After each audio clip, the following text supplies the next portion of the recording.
Tollywood theatre exhibitors shocking నిర్ణయం తీసుకున్నారా? ఇక నుంచి థియేటర్లలో రెంటల్ సిస్టమ్ కు గుడ్ బై చెప్పబోతున్నారా? ఆ నిర్ణయంతో సినిమా థియేటర్ల యజమానుల్లో కలకలం మొదలైందా అంటే అవుననే సమాధానం వస్తోందట సినీ వర్గాల నుంచి.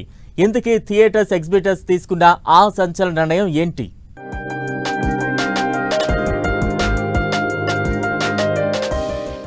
ఎగ్జిబిటర్స్ సంచలన నిర్ణయం తీసుకున్నారన్న వార్త ఇప్పుడు ఇండస్ట్రీలో ఒక్కసారిగా కలకలం రేపుతోందట.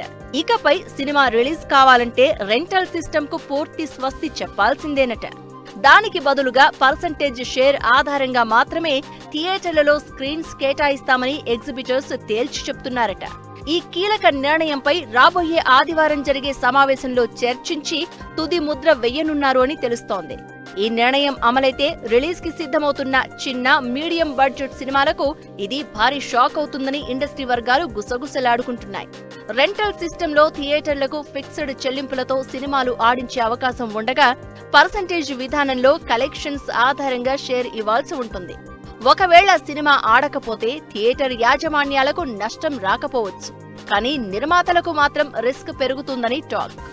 అంతేకాదు, ఈ నియమాన్ని అంగీకరించకపోతే థియేటర్లను మూసివేసేందుకు కూడా ఎగ్జిబిటర్స్ సిద్ధమవుతున్నారని గాసిప్ రౌండ్ చేస్తోంది. దీంతో రిలీజ్ డేట్ ఫిక్స్ చేసుకున్న పలు సినిమాల నిర్మాతలు టెన్షన్ లో ఉన్నారట. ముఖ్యంగా బడా నిర్మాతలు, స్టార్ హీరోల సినిమాలు ఈ విధానంలో సర్దుకుపోయినా చిన్న సినిమాలకు థియేటర్ స్క్రీన్స్ దొరకడం కష్టమవుతుందని అంటున్నారు. ఈ ఆదివారం జరిగే మీటింగ్ లో ఎలాంటి నిర్ణయం తీసుకుంటారు? థియేటర్లు మూత పడతాయా లేక నిర్మాతలు కొత్త విధానాన్ని అంగీకరిస్తారా అన్నది ఇప్పుడు టాలీవుడ్ లో హాట్ టాపిక్ గా మారింది. అయితే ఈ గాసిప్ ఎంతవరకు నిజమవుతుందో చూడాలి మరి.